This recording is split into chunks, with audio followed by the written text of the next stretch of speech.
আল্লাহর শপথ করে বলছি, ভোরের দোয়ার চাইতে, তাহাজ্জুদের ওয়াক্তের দোয়ার চাইতে কার্যকর কোন সময় আর দ্বিতীয়টি।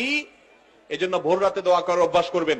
রমজান মাস আসছে, আমি সবসময় বলি, ভাইরে সারা বছর পারেন না ডিউটির জন্য ভোর রাতে ঘুমায় থাকেন, বুঝতে পারি, কিন্তু রমজানে তো সাহরি খাওয়ার জন্য উঠেন।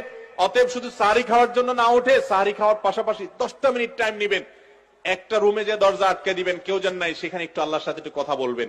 ছাদে চলে যাবেন, মসজিদে চলে যাবেন, নির্জন জায়গায় চলে যাবেন, সাহরি খেয়ে চলে যাবেন, অথবা সাহরি খাওয়ার আগে ওটা করে এসে পরে সাহরি খাবেন। কিন্তু ভোর রাতের দোয়া যেন রমজানে মিস না হয়।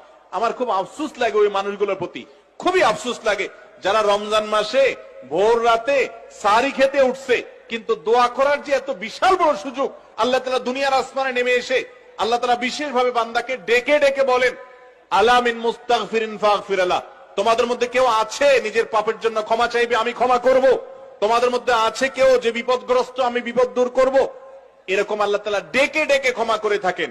অতএব ভাইরা আমার, ব্যক্তিগত জীবনে অনেক মানুষকে দেখেছি, অনেক মানুষের কথা শুনেছি যে তার জীবনে এমন সমস্যা হয়েছে, সমাধানের কোনো পথ তার সামনে খোলা নাই, ভোর রাতের দোয়াটা অনবরত করতে থেকেছে, আল্লাহ তাআলা অলৌকিক ভাবে পথ খুলে দিয়েছেন। এই জন্য রমজান মাস আসছে, আমি আপনাদেরকে আবেদন করব, আমি আবারও বলছি, যে মানুষ সাহরি খেতে উঠে একটিবারের জন্য দোয়া করে না, তার চেয়ে